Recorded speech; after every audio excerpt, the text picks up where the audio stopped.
Hey there, everybody. This is Kenny along with Kenny Squared. Welcome back to Sports on the Positive Tip 2026. It's January 1st, 2026. We took off last week because I got to see Kenny and his family, and it was amazing. But, Kenny, just a couple of things here in the opening first. You had some breaking news that happened like about an hour ago with the Japanese pitcher going to the Astros. Talk a little bit about it. Yeah, Imai, I forgot his first name. Tatsui. Tatsuya. Yeah, Yeah. yeah, he's heading to the Astros. It was inevitable that he was going to sign somewhere because his the posting window ends tomorrow. So it was weird. Also, with the other one that signed with the White Sox, it kind of just seems like there wasn't much of a bidding war, which Yeah. is odd compared to years past. But Yeah. Yeah. Yeah, um, I agree. I'm surprised. but yeah, he signed a $63 million deal, just a little bit on his year last year with the NPB. He had a 192 ERA, 178 strikeouts. So Wow. Okay. He could pitch. It sounds like he could pitch. Um, Good move for the Astros, I guess, potentially losing Framber Valdez and maybe replacing him here.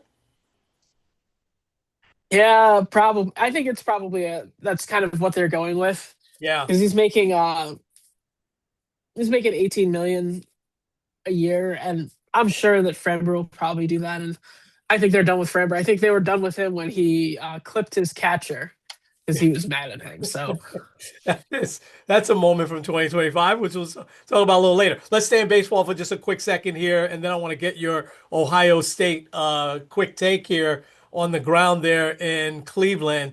Bo Bichette looks like John Heyman is saying that the Yankees have been in pretty deep negotiations with Bo Bichette. Your thoughts? I would agree that that's a great move. I think that I think it kind of can be two things at the same time. Number one, Volpe's not going to be ready for the regular season, so you kind of have that insurance. But then also at the right price, if you can figure it out, trading Jazz Chisholm is still an option. I don't love that option because I really do like Jazz, but I think having a middle of the lineup of or middle of the infield of Bo Bichette, and I know he's not great defensively, but Bo Bichette's still there. And then also having Jazz Chisholm, you're making your lineup better. I think from so far from what we've heard with the Yankees is like they're bringing the same lineup back, and that's not going to work because it didn't work this year. Yeah, yeah. But you also have to sign Bellinger to do that too, right? To pull that off. So this is going to get very interesting. Baseball's really quiet aside from this news, but I think it'll heat up as we're now into January, believe it or not. And pitchers and catchers are like what, a month and a half away. So, all right, quick take. Ohio State, number two, defending national champions, lose to Miami. I saw some of that game last night. Miami's very good, by the way, because I saw the game previous week with them. What's the quick take there on Ohio State going out here? And this I guess is the second round, but their first game. Yeah, it's hard. Because like I think especially in the Cleveland area, people that root for Ohio State, it's like one bright light. It's like at least we got Ohio State, and they can't even knock down a they can't even knock down a win here in the playoffs. I think there is something to be said about the rest versus rust Yeah, discussion. yeah, yeah, Um, yeah. because even last year, Ohio State was, I think, 5 seed or something like that, Right, and right, they went through the college playoffs. We'll see right. what happens this year, but like it makes it feel like it's not worth it to have the bye. Yeah, And part of me is like, well, if it's not worth it, then yeah. maybe like you can give teams the option, but I don't know if that gets too messy. No, yeah. But I think that it has to change the way they practice and prepare. You know what I mean? Because as we're talking now, we're well midway through the third quarter, and Oregon is beating Texas Tech. Now, Oregon's number five, Texas Tech number four, but Texas Tech got the bye. But I mean, would we be surprised later if Alabama knocked off Indiana? Indiana's a great story. Um, and also tonight, will we be shocked if Ole Miss knocked off Georgia? We'll see how this starts to shake out. This is very, very interesting. Um, all right, we've got a lot to jump into. NFL is right down to the last week. A couple of quick NBA notes, but we're gonna review our year in sports. It's all about people we lost this year, some of those moments that we would remember exactly where we were at when it happened, and what your top three moments in sports was this year. You ready to get this going? Let's get into it. This episode of Sports on the Positive Tip is brought to you by the Tavern Coffee House. Attention, coffee lovers! Are you craving the perfect cup of coffee to start your day? Well, look no further than the Tavern Coffee House. It's located at 12302 Buckeye Road in Cleveland, Ohio. You can also check them out and order your coffee at thetaverncoffee.com. Hey there, everybody. This is Kenny and Kenny Squared. with the Sports on the Positive Tip podcast. We are so blessed to be back for another year doing this together. And I don't even know how many shows we have, because when we shut down the other one, I think there was like 150, and I think we have over 150 on the new one. So it's probably over 300 shows. I should go back and count that. And so this is great. We're so excited to just talk some sports and talk some faith and look at things from a positive perspective. Although we'll criticize, certainly, some things that we see, but we share our love of sports here. So we're glad to be here. As we get into the NFL, we'll start there. There's really not much to talk about in baseball just yet. We talked a little bit about it in the opening. Kenny, the first thing I wanted to ask you is, I mean, I don't remember something like this happening to a team, but the two players here on the Pats that are up on domestic violence charges, Stephon Diggs has overall just been this really good guy over the years. Remember him with the Vikings? He makes that big catch against the Saints in the championship, or in one of the playoff games. I don't think it was the championship game. Maybe it was. But him and Horman, I think he's an offensive lineman. I wasn't too familiar with him, but Diggs, the story is really, really odd. Apparently, this is his live-in chef that he chokes, and again, allegedly, we don't know what the story is. But to have two players like this in the same couple of days, although both of these incidences happened a little bit ago, does that impact the Patriots here? Because they're about ready to embark on possibly making another Super Bowl run with the year they had. What were your thoughts? Yeah, I think that first of all, we always see with a lot of these situations that these guys are like not doing and being where they need to be and do. And I think that's an issue. Yeah, Um, Diggs is also such a weird basket case because he the one that's having a baby with Cardi B? yeah, they had a baby. Yep, he's with Cardi B. And like then also I think he was supposed to have a baby with someone else or whatever. But like Yeah, I do think there's a couple things that are interesting to me. One is the timing.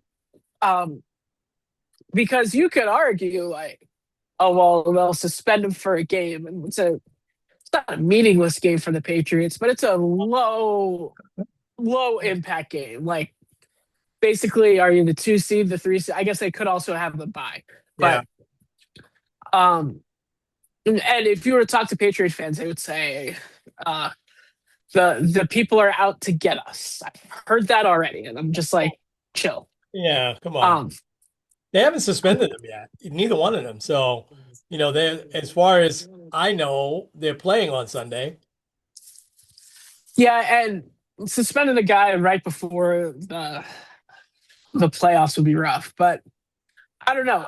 It does kind of surprise me. I think especially more Diggs that that he has had these allegations because he's been around, and I feel like sometimes he's been a little bit of the brooding wide receiver, which we Oh see a yeah, lot. Yeah. Guys like Yeah. OBJ, Yeah. Antonio Brown before he went nuts, even after he went nuts. But we Yeah. see that a lot with some of the wide receivers. But like usually it's like I'm more of a diva, not I'm a big problem. And I think that this is going to become a big problem. Because also, first of all, I think they'll probably let this ride out until the end of the playoffs and everything, however long as they go. I'd be surprised if they stepped in and like put him on admin leave or anything like that. Yeah. People, I think at this point something would seem a little off if they did that. Yeah. Um, but we'll Yeah. see what happens because I mean we've seen how some of these things unfold where it's like it goes from one thing to this is a bigger thing. And I don't know because Diggs also is looking for like a continue like is looking to continue to build on what he's doing. Obviously, the Patriots like they don't have another number one wide receiver. Like No. it's him. Yeah. So He's been a big part of their success this year, no doubt about it. The other side weird story on that was how the Cowboys cut his brother, Travion Diggs. I don't know if you saw that. And apparently it was a dispute about where he was supposed to be, and he wanted to go home with his family, and the team said no, we all travel together. And apparently he was supposed to, I don't know, they still have curfew in the NFL, but he was at some concert late, and they just cut, and they still owed him a lot of money, and they just cut him before the year. I don't know if one had to do with the other, but he's another guy who never seemed to be any sort of troublemaker. He's a veteran player as well. What were your thoughts there? I thought that was weird, especially going to the Packers because now he's reunited with his buddy Micah Parsons, even though I know Mike is hurt. Um, but yeah, the timing is kind of curious. Yeah, yeah, And also like I understand if it's a team policy, but you guys are out of the playoffs. I mean, come on. Be a little flexible, man. Yeah, yeah. I mean, come on. And it doesn't sound like a Dallas Cowboy thing. They seem to always be very, very player friendly. Jerry Jones always seems to be that way, but um, who knows? All right, let's get into the NFL. I'm going to talk just briefly, and I'm turning it over to you. You don't have to share your chart. You can always share that a little bit later as soon as the podcast is over. I certainly want you to talk through it. But there's just two things I wanted to say real quick that are just these big stories that to me, this has been just a crazy NFL season. It's been fun. Not fun for us as Jet and Giant fans, but fun for us as football fans, right? Because we're watching some of the other stuff unfold. And here are my two big stories, Ken, as we go into the last week. The Buffalo Bills. I mean, without the Chiefs, you don't have to go into Arrowhead now to win the AFC championship. I want to say the Bengals, but I realize that the Bengals haven't made the playoffs now for 3 years. But I will say the Ravens, it's not without the Ravens. The Ravens could be in there and they could be dangerous if they win on Sunday or Saturday. When are they playing? They're playing Saturday, right? And so no, I'm sorry, Sunday night football. So they may have to get past the Ravens again. But the Bills, to me, even with Denver and New England and Jacksonville, just amazing stories with those three teams. It really is. I still would like Buffalo in the playoffs, although I'm not sure what the heck they were doing on Sunday on that 2-point conversion with the Eagles. But so to me, that's big story number one. In the NFC, it's all about the West, right? With Seattle, San Francisco, and LA. But you've got the Bears looming, who have really, really come on, and all those close games they were losing last year, they won this year. And they gave the 49ers everything they wanted. But you also still have the defending champion Eagles just quietly waiting here in the wings. They won the division. I think you always point that out. First time there's been consecutive division winners in the East, NFC East, in 20 years or so, something like that. So that was amazing. So to me, watching these stories unfold this weekend, and then as you get now to the playoffs, is going to be fascinating. The Bills, the Bears, and I think the Eagles, the defending champs. So I'll keep quiet now and turn it over to you. Yeah, I would say that this is one of the most interesting, bizarre, yet compelling seasons we've seen, Yeah, honestly, maybe in my lifetime. yeah. Because I was watching a video of a guy that was like, "Oh, I've been in a coma for the last year. How did the Chiefs do? Yeah, they've lost 10 games and Patrick Mahomes is gone. Yeah. Well, I'm sure that they beat the Lions, or the Lions must be pretty good. Nope, they're out of the playoffs. Uh, Um, yeah, and you could have like a lot. Most people heading into the year would consider the top four in the AFC: Mahomes, Burrow, Allen, Lamar, whatever order you want. yeah, I would say most people would agree those are the top four. There's a good chance three of those four don't even make the playoffs this year, yeah, which is yeah, stunning. yeah. Um, I will say this on the Jets and the Giants. First with the Jets. Well, first with both of them. This is, I think, the first year since like 2015 that one of them do not have the worst record heading into like heading as of this date, January 1st. How sad Um, is that, man? yeah, it's awful. Um, the Giants too, they had a chance to really lock up the one seed last year and had their best game of the year against Indianapolis. This year, had a chance to really lock up that one spot for the number one overall pick. Best game of the year against the Raiders. I also hate it too because one of my favorite weird, bizarre stats is the Giants by far had the best strength of victory in the NFL because the only two teams that they beat were the Eagles and the Chargers. And now the Raiders in there mess it all up. That's But great. Can I ask you a question about the Jets? Um, yeah, would you bring back Aaron Glenn? part of me says no, but also I would have to see who's available because it's hard. Because like you're not bringing back Justin Fields, like you're starting over, so it might make sense to just fully start over and get a new coach and a new quarterback. Um, but also his strength was the defense, and right now the Jets, unless something happens on Sunday, the Jets could be the first team ever to go an entire season without an interception, Yeah, which is insane. yeah. Um, there's a lot of weird, bizarre Jet facts I could go into, but I'll just kind of keep it at that for your sake. So you're a little bit on the fence, it sounds like. Yeah, like to me, if let's say Mike McDaniel is available, oh, I take him. If Kevin Stefanski is available, like if you have a little bit more of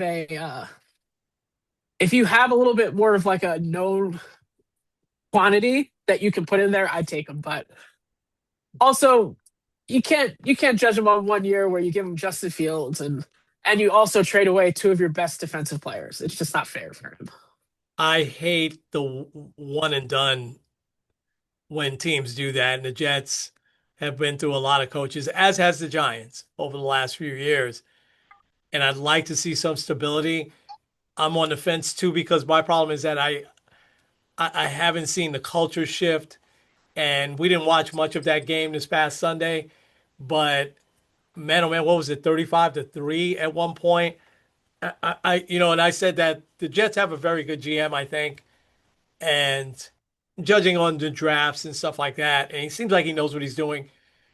But I think if the Jets get the feeling that the players quit, that falls right when it's not effort, that falls on the head coach, right? And um, so I hope they keep him. But to your point, let's shift to the Giants for 1 second. I know you're going to get to everything else, but a lot of people are thinking, or at least a lot of sports radio hosts are thinking that whoever loses the Ravens Steelers game Sunday night, that one of those coaches may either decide to leave. I can't see either one getting fired, by the way, but because Baltimore has had that history a lot like the Steelers do. They keep coaches a long time. But if John Harbaugh becomes available, or if Mike Tomlin becomes available, I would say for the Jets, maybe all bets are off if they sense that they can get one of those guys. But for the Giants, that's got to be what they're waiting for. And then it's like fly them in right away, right? Oh yeah. If either of those guys become available, I would say yeah. Do you think there's a chance that the Steelers try to part ways with Tomlin if they don't win a playoff game? Let's say they win on Sunday night, but then lose against whether you're talking the Bills, the Texans, or whoever ends up there. Ken, I've said this before. I think that it's totally all on Mike Tomlin. I don't see any circumstance unless there was something crazy. And he's been a pretty stand-up and guy with a lot of integrity, unless there's a behavioral issue or something like that, which, we don't see. We haven't seen that in 19 years. Um, I think Mike Tomlin, just like Chuck Noll before him, and just like uh, Bill Cowher before him, I think that Tomlin would have to make that decision to leave on his own, even if they lose Sunday, and even if they win Sunday and then lose in the first round. Steelers just don't operate that way. Yeah. And it's not really, I wouldn't put it fully on him anyway. Like Aaron Rodgers has looked good, not great. He's looked better than they've had the last few years, but they've had like backup quarterbacks basically starting. Like, yeah, Yeah. like your Kenny Pickett's, Mason Rudolph, guys like that. So, all right. So here's what I came up with. I'm not going to read Cancun because it's long. Um, so the bottom tier, not in yet, but not scary. I put in the four teams that haven't clinched a playoff spot yet. Two of them will be eliminated, two of them won't. You got the Ravens, the Steelers, the Panthers, and the Buccaneers. Um, I think in general, all of these teams can look at their season and be like, wow, this was a very disappointing season. Obviously, the Ravens, with what's happening there, the Steelers, obviously, they started out really hot, but then really couldn't Yeah. take that next step. Maybe the Panthers, maybe not, but Right. definitely the Buccaneers, who started out red hot and then just kind of fell apart there. Um, I'll read this stat now, but it applies to two other teams. 12% of teams since 1990, when they start 0-2, they have a 12% chance of making the playoffs. That's like historic. So kind of rare. This year, we have the potential for three teams. We already have two with the Bears and the Texans both starting out 0-2. But if the Panthers can pull off the win on Sunday or on Saturday, or they can still lose, and if the Falcons win, it's a three-way tie, and then they still clinch the division. So if Wow. they lose, they can root for the Falcons hardcore. Wow. Um, Wow. but honestly, if any of those four teams make the playoffs, it's really hard to see any of them in the Super Bowl, except for maybe Baltimore. But Baltimore hasn't put together like a wow, this is like the Baltimore Ravens team from a few years ago type Right. of game all year. So Right. I don't Right. I don't know if anyone believes in them. So Yeah. next year, lurking giants. I got the Eagles and the Packers there. I think both of these teams are kind of there, lurking, and they could be dangerous potentially. I think the Eagles are still one of the weirdest teams to figure out because I wouldn't be surprised if they ran the table and they're back in the Super Bowl. I also wouldn't be surprised if they're one and done. Same with the Packers, honestly. I know the loss of Micah Parsons is huge, but when Jordan Love's on his game and they still have a good defense, they're a hard team to beat. Yeah.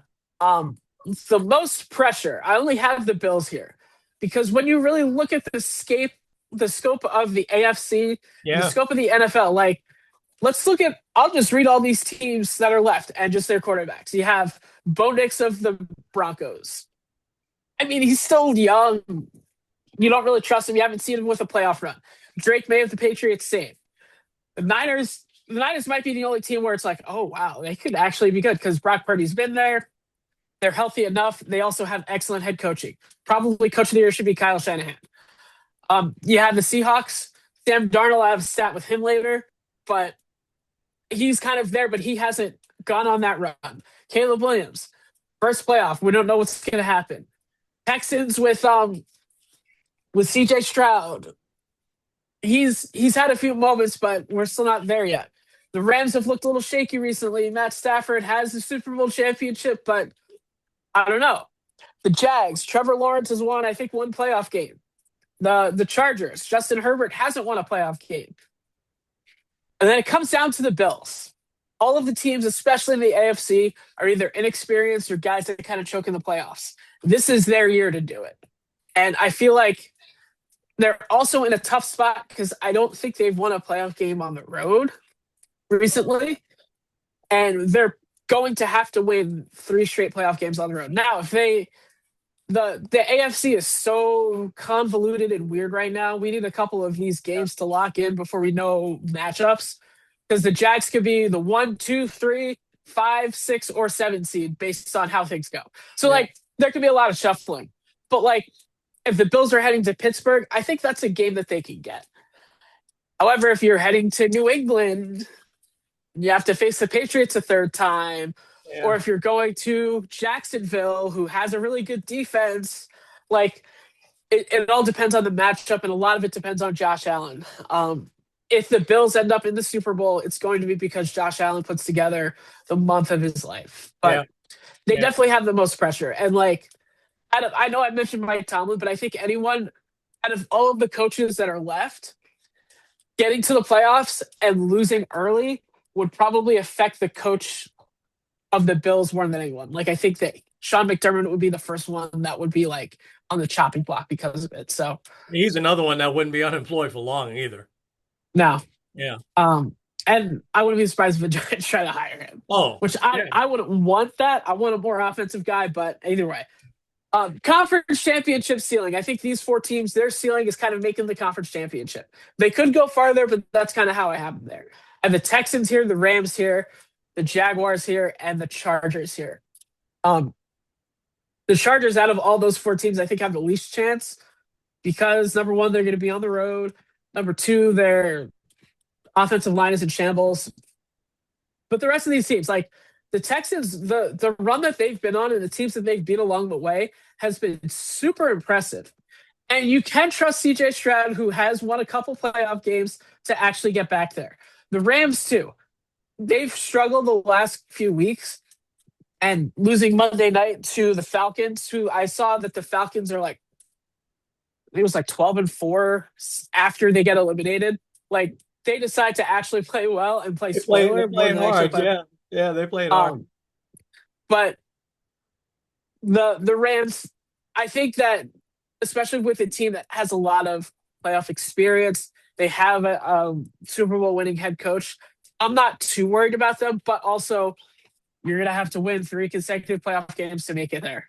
Um, so we'll see. Top five. I got the Broncos, the Patriots, the Niners, the Seahawks, and the Bears. Um, I'll start with the Seahawks and Sam Darnold. I think I told you this stat. Sam Darnold became the fifth quarterback to win 13 games in back-to-back years, joining the likes of Drew Brees, who might be a Hall of Famer by the end of the year. Yeah. Tom Brady, Peyton Manning, and Brett Favre. Like that's quite the company to be with, and he did it with two Really different is. teams. Yeah. Really is. They're also a team that the Niners and the Seahawks are essentially playing for not just we win the division, but like you getting the 1 seed and extra rest. That's a huge game for them, Yeah. and also for Sam Darnold, it's a big game because he was in this spot last year and failed. I think he needs to show people that he can actually do it. Yeah. The 49ers to me are probably the most surprising team in the NFL because no one saw them winning 13 games. And no one saw them, despite all of these injuries, being where they are, where they could be the number one team. They've been And it incredible. wasn't that long ago Yeah. that Brock Purdy was in the Super Bowl. So They've been um, incredible. the Patriots, I will just mention a couple things with them. I think it's probably sealed now that Drake May is going to win MVP. He's been, I think, the most consistently good quarterback all year, and he's kind of taken it up a notch these last few weeks, as opposed to Stafford, who's kind of faltered a little bit as we get closer.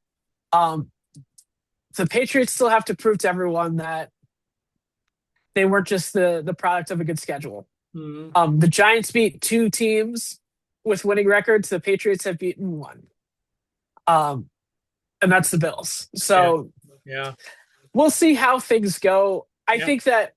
I do think some of the criticism on them having an easy schedule is a little bit overplayed because you can't help who's on your schedule. You can't help that the divisions that you face are horrible.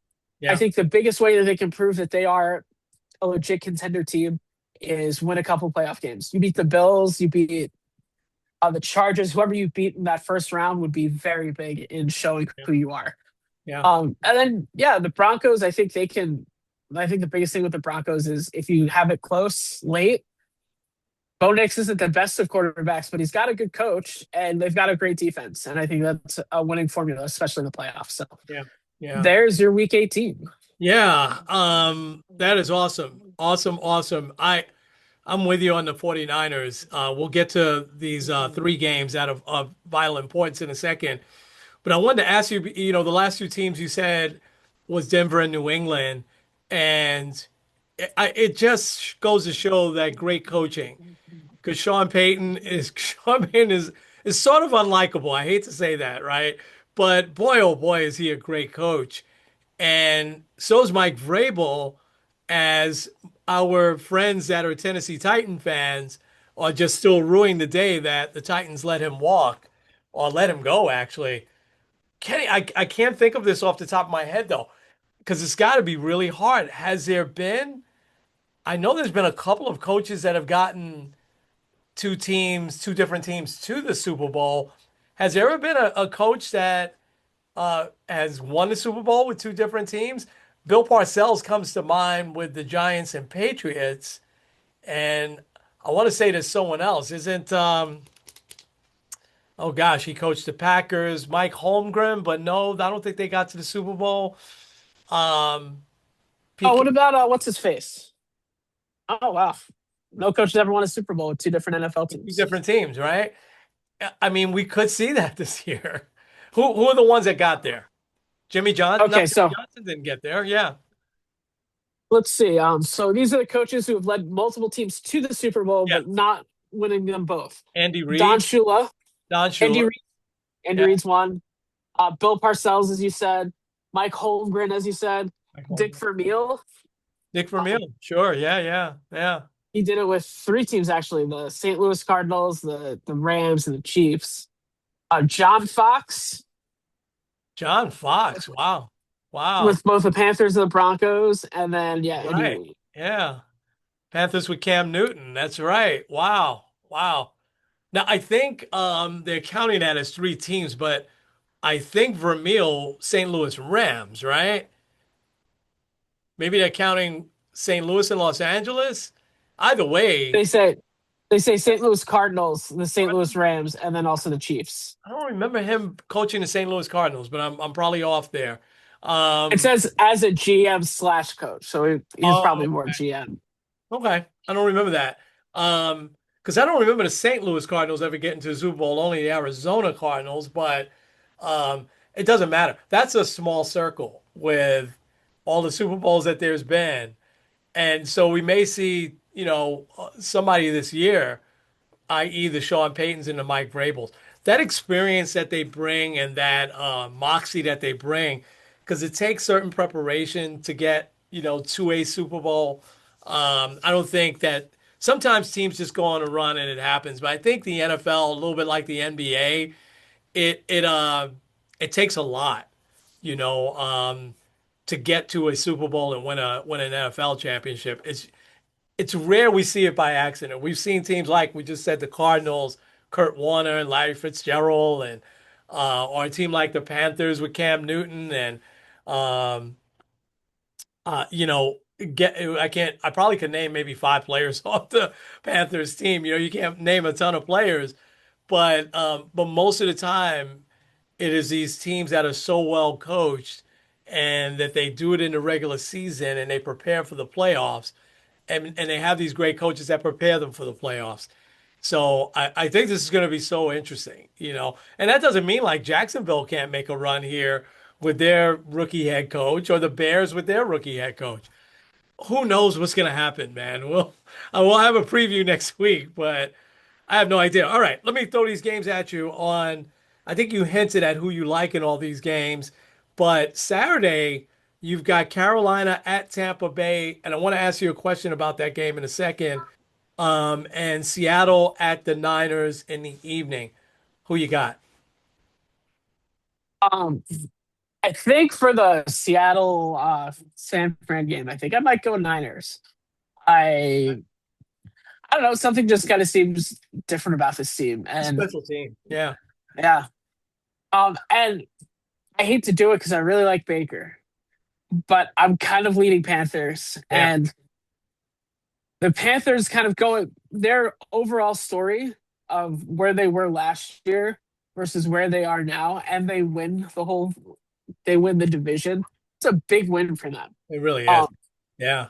Yeah. Also, there's the people have been saying that there's like the bizarre theory that it's going to be the Panthers in the Super Bowl because the last time the Panthers were in the Super Bowl, Ohio State was the defending champions. They started out the season against Jacksonville, and Jennifer Lopez also got a divorce, Oh, come and that on. happened both of the other times that they made the Super Bowl. Yeah, And yeah. also the color theory that's in the Super Bowl logo. Oh, So stop. Yeah, yeah. I think the Panthers, I like that you pointed that out. They're a really feel good story, right? Um, if Tampa win or lose, does Todd Bowles survive there? I've always liked Todd Bowles, but he didn't get the Jets to the playoffs either. Um, does he survive? I think so because I think part of it they might blame to injuries because they had not just like Baker's playing hurt, but they've had a lot of guys Yeah, lost to wide injuries. receiver. So Yeah, yeah, and that team also operates kind of old school. They don't typically fire coaches that often, so we'll see. All right, Sunday night, Baltimore at Pittsburgh. man, I think it's so hard. I think I go with Pittsburgh though.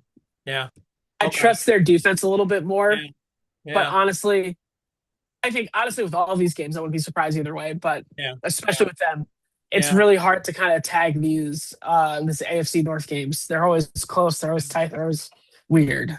yeah. I think the Steelers will win also, and I think that then you've got a lot of decisions to make in Baltimore. Do you go a different direction from Lamar Jackson? Do you just chalk it up that he was hurt all year? He definitely looked like early in the season. I think you and I said that early in the year that he looked like he had lost a step, which was kind of surprising to me because he's still pretty young. Again, I don't think in any world here that we're in that they fire Harbaugh after all these years he's been there. But I could see him saying, you know what, time for me to go. So we'll see. We'll see. All right, going to be a fun weekend in the NFL in the next couple of weeks. Who knows? I have zero. I wouldn't be surprised any team that makes the playoffs would make the Super Bowl. It wouldn't surprise me this year. It's just been that type of year. Um, let's talk a little NBA for a second. The Knicks, they had a double-digit lead there in the fourth quarter, and San Antonio just kept coming, and they hit their free throws at the end. San Antonio did. They come away with the victory. But the Knicks are 23 and 10. We'll take it, right, as we close out the year there. But I wanted to ask you about three teams. One being the Boston Celtics, who all of a sudden are on a roll, feeling themselves. Jason Brown tweeting out a lot of stuff. Um, they're playing a lot better than anybody would expect it. Should we be worried about the Celtics? They are the team that like they're. I mean, they could make a trade, and Yeah. God forbid they trade for Giannis, Uh, then I'd be a lot more nervous. But but more they would be, realistically, they could trade for Trey Young. that would annoy me even more. Um, I would be a little bit nervous with them. Yeah. The Knicks did beat them. I know that Tatum got hurt in the series, but that's not why. No, Celtics fans will tell you that that's no, why they lost, but it's no, not. no, no. Um, I don't, they're just a team I think to keep an eye on because they have great coaching as well, and they've got some good veteran players, even though they peeled off a few for salary purposes and stuff like that. Pistons 25 and 8, but the reason why I bring them up is that they haven't played the Knicks yet this year, and they went into LA and smoked the Lakers the other night, and then it becomes a story because JJ Redick two other times has put his team down. And so, two-part question for you is these Pistons are definitely for real. I would think you'd say that. And what's happening in LA with the Lakers? And the Lakers still have a good record. I thought I wrote it down. Uh, I didn't write it down, but they still have a really good record. I think they're 20 and 11 now, something like that, if I'm not mistaken. Um, but not where they want to be out west. I mean, Denver now with Jokic hurt, we may see a back off then. But talk about the Pistons and the Lakers there for a few seconds. Um, I think the Pistons are one of those teams that will take a huge step forward. Yeah. But like typically in the NBA, you get those teams that like they take a huge step forward. Like, and I think a lot of that has to do with Cade Cunningham, who I think is not just a good player, but is like emerging as one of the stars of this league. Yeah. Um, I think you'll see them make a lot of progress. They might make the conference finals. They might make the second round again, but I don't think that they're going to go much further than that. However, their record's great, and they're probably the team I'm most scared of in the East. Like, I Yeah. think the Celtics are still really good. They've always been well coached. They have like Jalen Brown's still a very good player. Oh, yeah. Um, Yeah. Yeah. and getting Jason Tatum back might be a little scary, but also, especially in the playoffs, you need that guy. Yes, Brown can be that guy, but also you need Tatum back there. Yeah. As far as the Lakers, they are 20-11, Yeah. currently in fifth place, so like they're pretty secure in. Right. Right. However, it kind of seems like the guy that's not fitting there, and it's weird to say it, is LeBron James. I think that JJ Redick's kind of getting sick of him, and it seems like a lot of these shots that he's taken have been kind of directed in his direction, which like LeBron hasn't played bad, and also obviously like he's not going to be the LeBron of 2016 or whatever, but he's still a very serviceable player. He's Oh, not like yeah. a lot of these guys in the twilight of their career. But it does kind of beg the question of there's always a weird, bizarre, like, oh, I didn't expect that guy to get traded. Is that guy going to be LeBron? Uh, you know, um, it's funny you say that because the Cavs, and I don't think the Cavs are going to struggle for long. Your son is very upset about the Cavs, and they're still. I mean, they're still 3 games over 500. With Evan Mobley back now. Um, but if I mean, where else would you send LeBron to but back to Cleveland? But then would they see salary cap wise? It just doesn't work with LeBron, right? Because he's 50 million a year. You'd have to trade several players back to LA, and who's really going to do that? Except if the Cavs want to get really sentimental, but they're not going to break up that team that won 64 games last year. I don't think it makes any other sense to trade him anywhere else. But would the Lakers do that? I don't, I think they'd consider it strongly if they think that he's now getting in the way of them getting back to the finals. And listen, OKC's 29-5. Yeah, they had the little hiccup with San Antonio. San Antonio's 24-9. Denver's 23-10. I would make the case that those three teams are better than this Laker team that even playing at their best, and that's no shot on Luka. He might be MVP this year, but Jokic is probably going to be out a month. And so that's going to hurt Denver big time. I think they'll still play well without him, but I think they'll tread at around 500, maybe a little bit more without him. Being without him for a month is a long time. And so I think the Lakers are seeing this as an opportunity.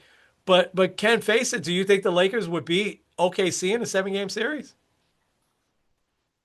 No, I don't think anyone can except for the Spurs. Yeah, yeah. With LeBron, even if they got a haul for LeBron, I just think OKC's too good. Now, we never know. It's a long season. You never know what's going to happen. You see an injury here, an injury there. But but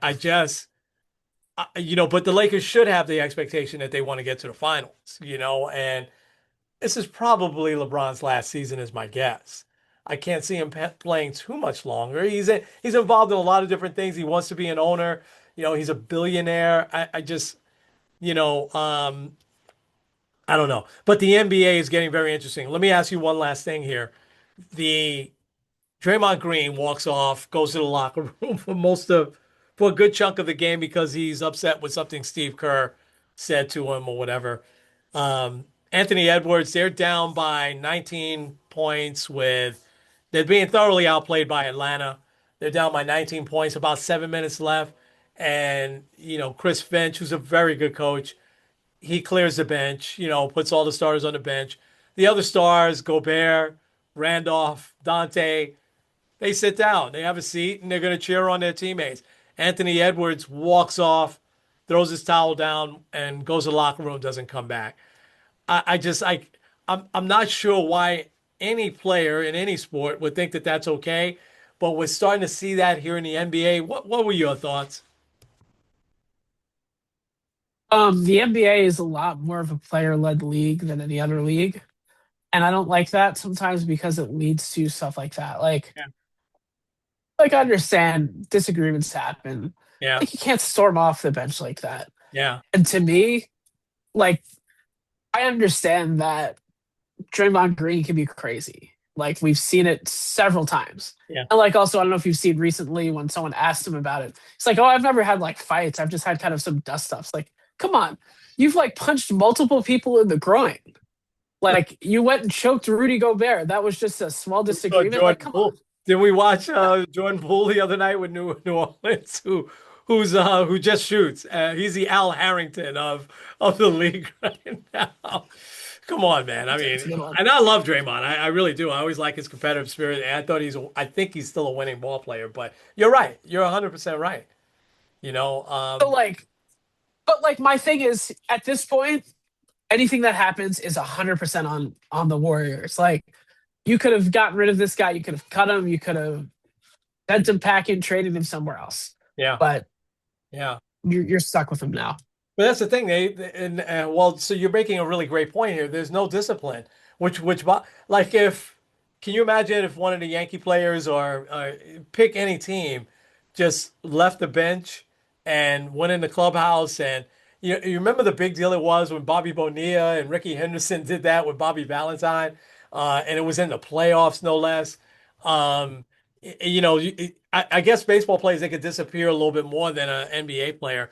I just think it's terrible, man. I expect more from Anthony Edwards. And Draymond has always had that temper, but Edwards, I mean, come on. Now Edwards' point was he didn't speak much after the game. His quick point was he felt like they could still win that game. Valid point. But if your coach told you take a seat, take a seat. You know what I mean? It just uh all right. What a year 2025 was. Let's start here and let's do our top three moments of 2025. All right. I'll go first because I want you to finish. I won't say all three. I'll say my third one. My third one is a weird one, but it just stays with me because it was just so incredible. And when sports makes you feel something, sometimes it makes you feel really good, sometimes not so much, but it stays with you. And game one, Eastern Conference Finals, Knicks Pacers. When the Pacers Mm. came back, and I don't remember how much they were down. They were down by a lot. They just kept shooting, and then Halliburton's ball bounces around the rim, sort of like Kawhi Leonard's years ago, and it falls in, and it turns out to be a two-pointer. So they go into overtime, and the Knicks lose that game. And I didn't think it at the time, but I thought afterwards that that's where the Knicks lost the series.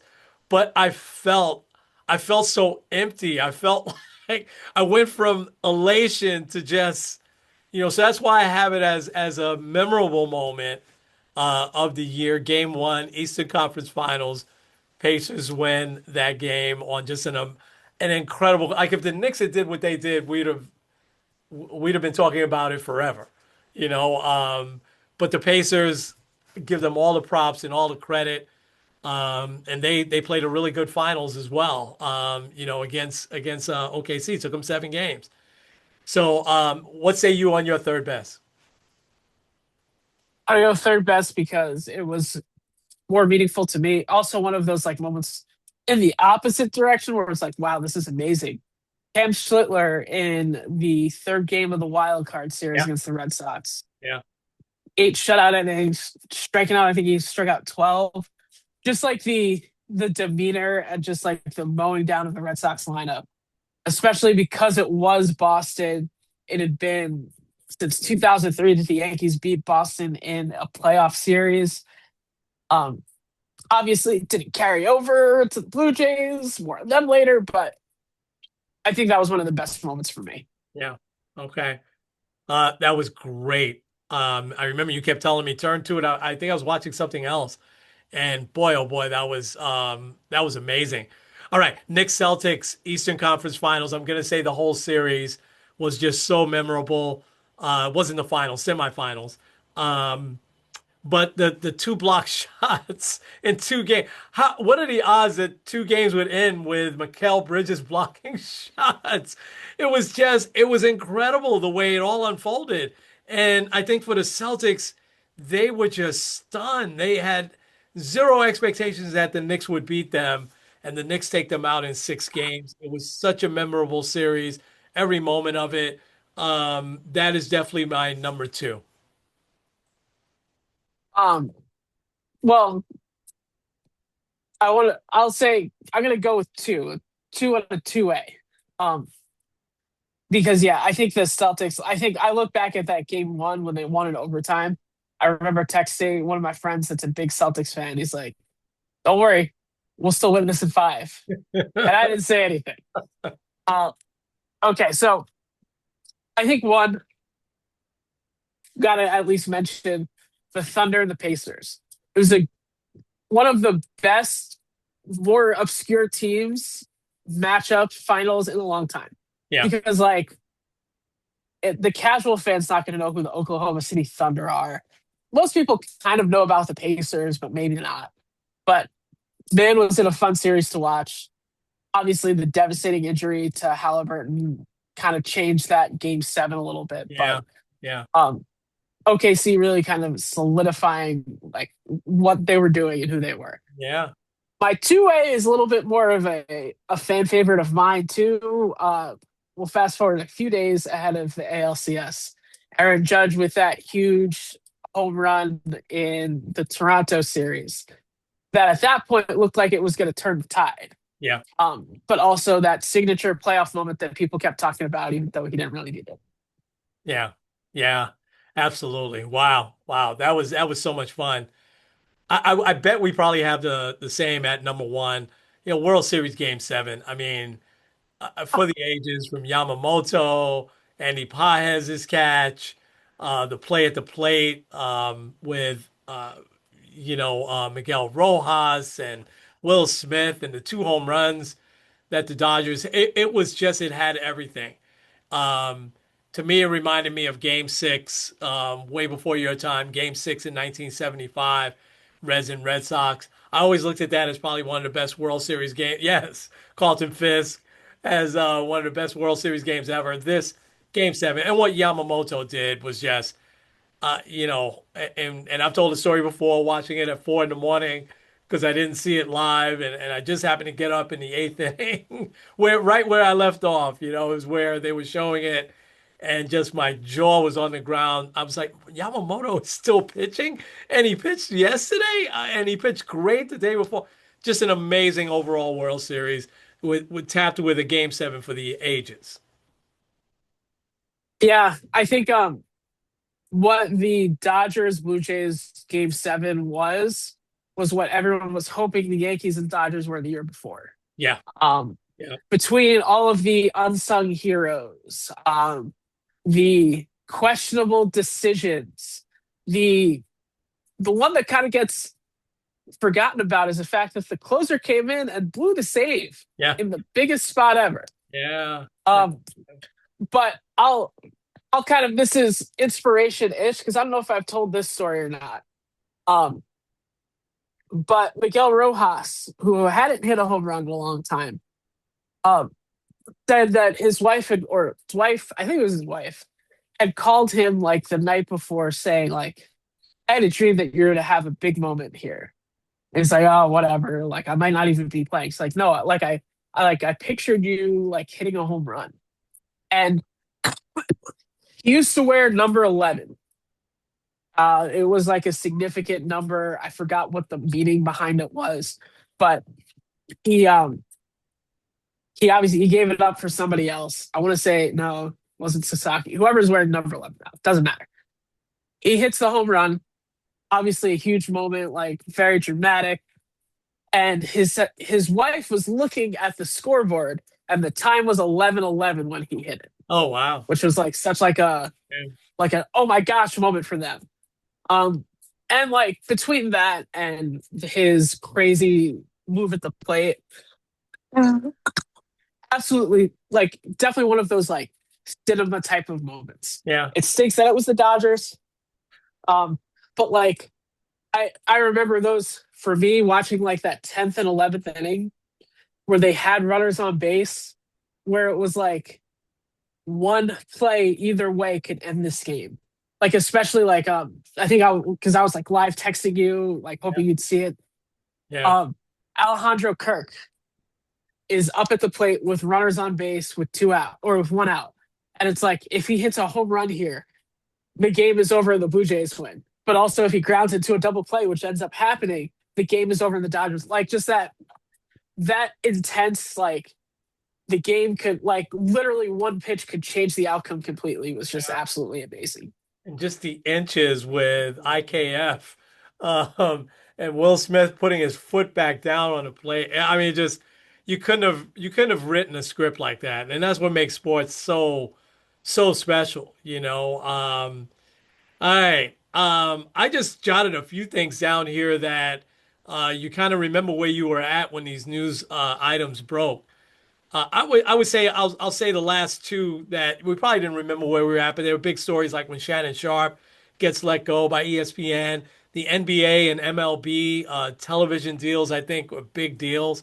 NBC still hasn't named their play-by-play guy yet, but that's going to be interesting to see. But these three, I think we remember the whole gambling thing has become such a big story with both the NBA and Chauncey Billups and Terry Rozier and all that. We've talked a lot about that this year. But then there with the Guardians, what a big deal that became with Clase, best closer in baseball, and Ortiz. Um, that was one of those moments where you just remember, oh my gosh, really, this has happened. What did you think? Yeah, those are the gambling things, especially like I remember being uh I forgot exactly where I was, but I remember just being like stunned to see like, oh, Yeah, yeah, he's been like they're like arresting him and charging him with like fraud and gambling, like just insane. crazy, right? Um Yeah, Another one that really sticks out to me is I remember seeing this waking up with the twins because they were only a few weeks old at this point. Like seeing the news notification being stunned. That's Luka Doncic being traded to the oh yeah, Lakers. yeah, yeah. Oh my gosh, yeah. That was sunny. That was like a Saturday night, right? It was like late on a Saturday night. And I was like, I had to look at it a couple. That was one of those ones you have to look at it a couple of times. I was like, really? For Anthony Davis? And I love Anthony Davis as when he plays, but my goodness. Mark Sanchez, that whole thing was stunning. I remember when I sent that to you, you're like, what? Because it first comes out that he got stabbed and that he's in the hospital in critical condition and then the whole story, the way it unfolds, and he's taken off the air now. That was a stunner for me. This was my number one where I almost dropped my phone, I think. And that was when the news came, maybe a week after the NBA season was over, and we get the word that Tom Thibodeau is fired. I mean, none of us saw that coming. I mean, it was just. I mean, what'd you think then? I was shocked because like we thought I think there was like the statute of limitations where you thought, okay, well if he's gonna get fired, it's gonna be within like 48, 72 hours. Like but like after the longer it took, the more you thought, okay, yeah, his job's probably safe. And then out of nowhere it was like, oh, okay, so we're firing him. And then also like the kind of bizarre Oh, job yeah, searching. And Jason then Kidd. Yeah. yeah, like the weird Jason Kidd saga, which he made out like a bandit. He's making a lot more money and gets to Boy, coach yeah, Cooper Flag. yeah. Um, but like, and then landing on Mike Brown, and we're like, really? Like, Really? is he better than Thibodeau? Sure enough, he is. So I don't Yeah. know. For this team so far, he really is. those were those moments, that I had down here. I'm gonna fire some names off to you of folks that passed away this past year. And as always, you kind of forget. And I'll be quick here as we get ready to wrap up. And I don't know if that was your inspiration or if you have something else, that'd be great. But in baseball, Ryan Sandberg, was probably the biggest name who passed away. Octavio Dotel was also big. Randy Jones, a little before your time, Cy Young winner. The Mets got him from the Padres for 2 years towards the end of his career. He was okay, but he was a great pitcher with the Padres in the 70s. Bob Uecker was a great announcer for so long, a funny guy. Jeff Torborg, ex-manager of the Mets. Um, those are the main baseball guys I had. And then in football, Nick Mangold was just horrible, You just hated to see a guy that young and kidney disease just when he announces it and hoping to get a kidney and he just doesn't make it. Jim Marshall's a name you don't know, I don't think, played with the Vikings, but you've probably seen the video of him running the wrong way when he got a fumble. Oh yeah. Unfortunately, that's what he's known for. But I remember him as a great player. I believe he might be a Hall of Famer, if I'm not mistaken. Steve McMichael, gets the Hall of Fame, and he passes away maybe a month after that. But he was very sick. Um, Mike Patrick, who used to be the announcer for the NFL on ESPN when they first got Sunday Night Football, very good announcer. He did college for a long time. He passed away. Um, and then in basketball, Michael Ray Richardson, Eldon Campbell, Junior Bridgman, Rodney Rogers, who I'm sure you remember as a really good player. Dick Barnett before your time, but was on the Nick championship teams. Um, Sister Jean, did you know that that lady passed away that they showed every NCAA tournament with Loyola Marymount? She's 105, I think. But I thought she was going to live forever, I was surprised that she passed away. I think the biggest name for me out of sports in general was George Foreman, because he meant so much as a kid to me watching boxing when it was good. But then I mean, I've done sermons around the life of George Foreman, the transformation going from the most hated guy to being the most lovable guy. When I tell people like you, George Foreman was a really hated guy, you'd be like, get out of here, um, and then, becoming a pastor and then, kind of transforming his life into, being a hamburger, George Foreman grill, I think he sold that for over $100 million. He sold that company for, but it was sad to see him pass away. I thought he was just an interesting guy, meant a lot to sports. Did I miss anybody? Did you have anybody that I didn't name?